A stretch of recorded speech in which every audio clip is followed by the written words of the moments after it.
Et donc, comme promis, j'accueille Mejda Nadari, bonjour. Bonjour. Heureux de vous accueillir, bienvenue. Vous êtes la présidente de Green Village, c'est quoi? Alors, Green Village, c'est une solution de gestion des fruits et légumes. Et pour être plus précis, en fait, c'est une solution qui vise à lutter contre le gaspillage alimentaire en digitalisant l'approvisionnement, la chaîne d'approvisionnement, la rendant intelligente et en permettant en fait aux acteurs de la distribution de pouvoir commander des fruits et légumes dans les bonnes quantités, en respectant la capacité d'écoulement déjà du magasin, et puis en se reliant aux fournisseurs de manière extrêmement rapide et simple, puisqu'on a digitalisé toute la chaîne avec toutes les technologies, donc on aura l'occasion d'en parler je pense, mais notamment de l'intelligence artificielle, de la blockchain, voilà tout ce qui était un peu ésotérique il y a quelques années et qui aujourd'hui rentre complètement dans le langage commun. Donc on se sert de technologies aujourd'hui pour faire de la lutte contre le gaspillage alimentaire. Voilà un sujet plutôt tendance. Oui, et d'importance. Qui sont vos clients aujourd'hui? Alors aujourd'hui, les clients, c'est d'abord des clients grande distribution, parce que ce sont eux qui aujourd'hui malheureusement concentrent malheureusement le plus gros volume du gaspillage, puisque c'est l'effet de chaîne. Et on a aussi des petits primeurs, des petites surfaces qui aujourd'hui ont envie aussi d'entrer dans cette démarche de lutter contre le gaspillage alimentaire. Donc c'est un sujet qui concerne vraiment tout le monde. Et c'est un enjeu mondial. Quelques chiffres sur ce gaspillage mondial de fruits et légumes. 20 000, j'ai eu du mal à être sûr du chiffre, 20 593 kilos jetés chaque seconde. Voilà, ça représente 375 milliards d'euros de pertes par an, des milliards, 170 milliards de repas perdus, 700 millions de tonnes de CO2 émis.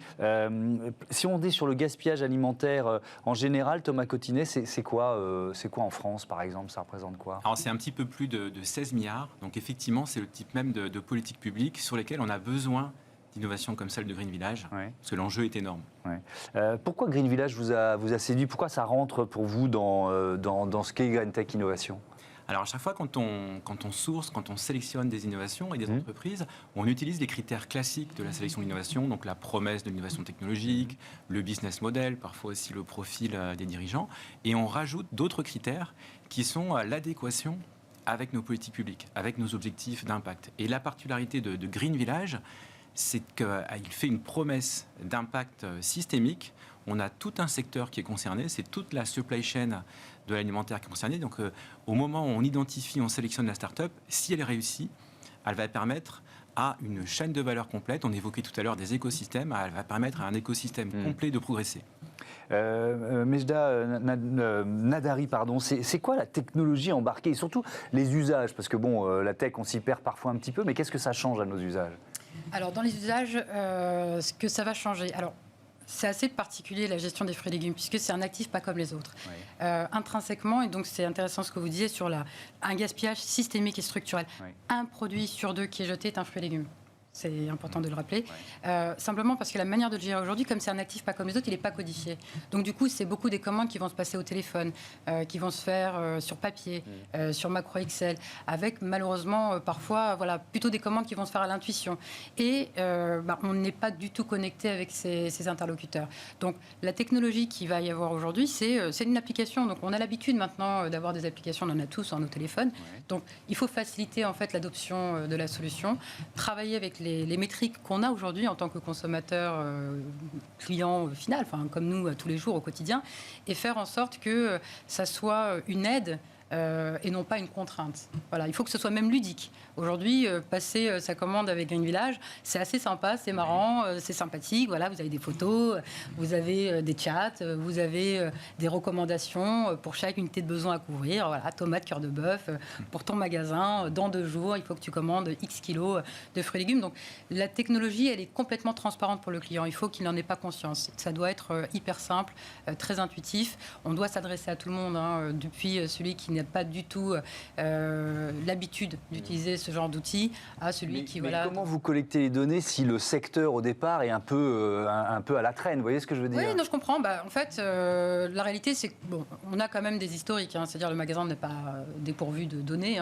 Donc on part de ces historiques, on rentre ça dans notre base. Et à partir de là, nous, on va laisser tous nos algos travailler et faire les prédictions qui conviennent. Si on n'a pas d'informations, si on n'a rien, mais vraiment rien, l'outil va apprendre. Donc il y a du machine learning qui est dedans.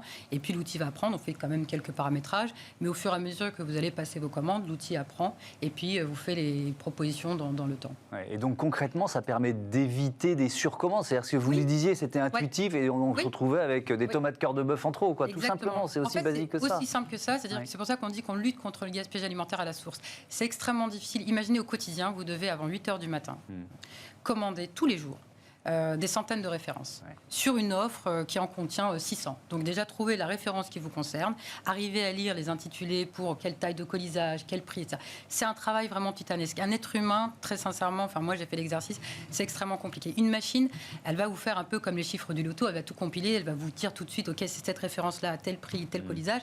Donc le premier facteur de gaspillage, c'est effectivement, encore une fois, l'inadéquation entre sa capacité d'écoulement d'un côté et la commande qu'on fait de l'autre. Ça ne veut pas dire, contrairement à ce que j'ai pu entendre, que le magasin va moins commander ou en tout cas que le producteur va moins gagner d'argent. C'est pas vrai. C'est-à-dire qu'on garantit, il y a de la fraîcheur. À partir du moment où vous commandez mieux, les produits sont toujours frais dans le magasin. Donc vous allez adresser votre offre à une clientèle qui va être satisfaite, qui va être contente de venir chez vous pour s'approvisionner. Et puis vous allez, ce qu'on observe, diminuer votre démarque d'un côté, mais augmenter en fait votre panier moyen et augmenter en réalité votre chiffre. Donc on fait plus de commandes, sauf que c'est des commandes de produits frais.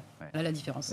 Thomas Cotinet, l'accompagnement dans le cadre de GreenTech Innovation, ça consiste en quoi? Il y a des boosters visibilité, commercial et réseau, digital, commande publique. Je voudrais insister sur l'aspect commande publique. Vous l'avez évoqué rapidement tout à l'heure, mais qu'est-ce que ça représente pour une entreprise comme Green Village ou globalement pour les lauréats, ceux qui sont sélectionnés dans GreenTech Innovation?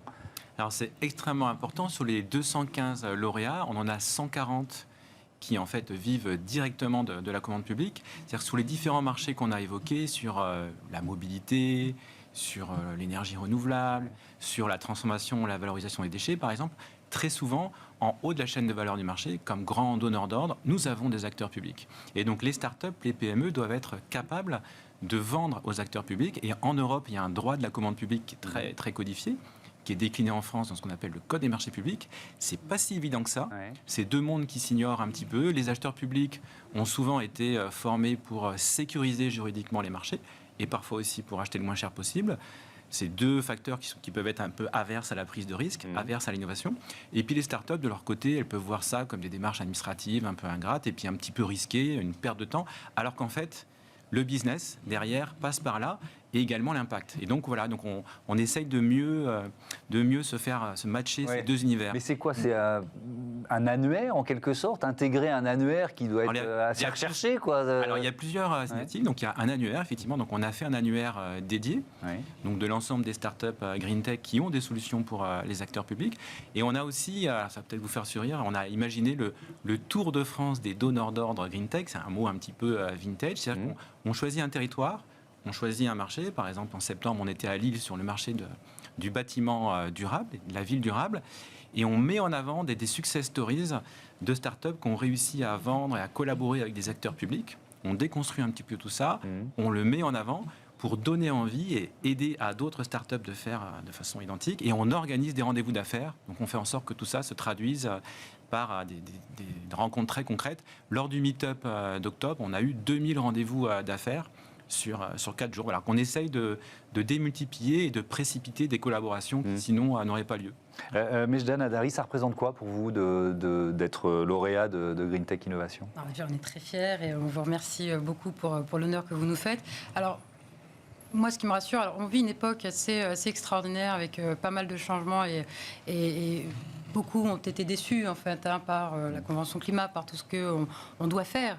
Alors je dis pas, on doit sauver la planète. Je suis pas un porte-drapeau ou un étendard, mais ce qui est sûr, c'est qu'on a une prise de conscience collective aujourd'hui qui est faite. Donc, à ma hauteur et à ma mesure, on essaie de faire en sorte, d'apporter notre pierre à l'édifice et d'avoir d'être lauréat, c'est une consécration aussi. C'est aussi un marqueur que, on est dans la direction de faire évoluer positivement les choses. On parlait de booster visibilité, ça donne de la visibilité aussi aujourd'hui. Voilà, c'est une bonne réponse. Voilà. Oui, nous, on démarre effectivement, on démarre le programme, mais il y a énormément de choses que le ministère propose pour les startups comme les nôtres, avec des rendez-vous, comme vous le disiez, des rendez-vous d'affaires. Le pitch investisseur. Le pitch investisseur, exactement. Alors, c'est quoi le pitch investisseur? Le pitch investisseur, parce que nous cherchons des fonds, chers amis, chers camarades qui peuvent nous regarder. Faites passer le message, Voilà, la caméra est là. je suis ravie de vous rencontrer pour pouvoir effectivement vous proposer d'investir dans Green Village.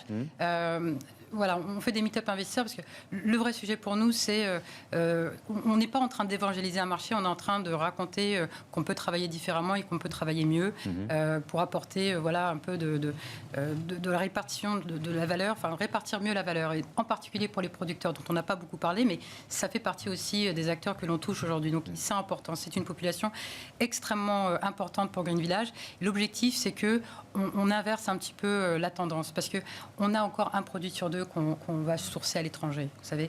Donc, alors qu'on a traversé une crise, on a démontré qu'en termes de résilience alimentaire, on avait aussi des marges de progression. Donc, arriver à s'implanter durablement dans notre territoire, arriver à travailler effectivement de manière collaborative avec le ministère, avec toutes les instances qui peuvent être autour, tout cet écosystème très riche, ça va nous permettre vraiment d'entrer durablement dans ce qu'on essaie de faire, de la lutte contre le gaspillage alimentaire à la source, pour changer les choses de manière structurelle et systémique et d'y aller fort, parce que c'est un temps important pour nous. Donc je le dis avec de manière un peu, peut-être pas aussi structurée que je l'aurais souhaité, mais c'est fondamental. Donc oui, Green Tech Innovation, moi je le recommande à tout le monde de passer par on a la chance, en tout cas, d'avoir ces politiques publiques qui nous accompagnent.